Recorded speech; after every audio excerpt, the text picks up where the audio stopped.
విశాఖ జిల్లా సింహాచల క్షేత్రంలో సింహాద్రి అప్పన్న గిరి ప్రదక్షిణ మహోత్సవం వైభవంగా ప్రారంభమైంది.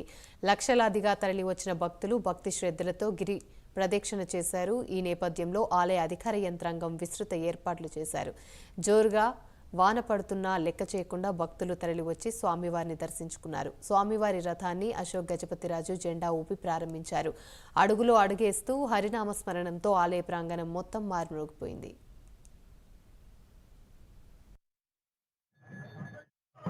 వరాహలక్ష్మి నృసింహప్రభువు సన్నిధి చేసినటువంటి సింహగిరికి ప్రదక్షిణం అనేటువంటి కార్యక్రమాన్ని ఇవాళ మనం జరిపించుకోబోతున్నాం. ఆషాఢ శుద్ధ చతుర్దశి నాడు ఈ ప్రదక్షిణం చేయడం అనేటువంటి సంప్రదాయం అనుచానంగా వస్తుంది.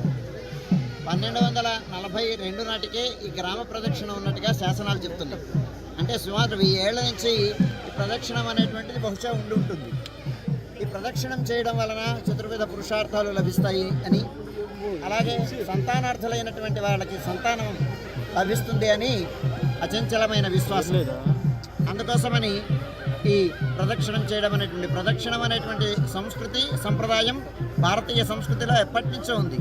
భూమికి ప్రదక్షిణం చేయడం, అలాగే పర్వతానికి ప్రదక్షిణం చేయడం, గోవుకి ప్రదక్షిణం చేయడం, మాతాపితరులకు ప్రదక్షిణం చేయడం, ఆలయ ప్రదక్షిణం చేయడం, ఆత్మ ప్రదక్షిణ నమస్కారం, ఇట్లాంటి సంస్కృతి మన భారత సంస్కృతిలో ఉంది.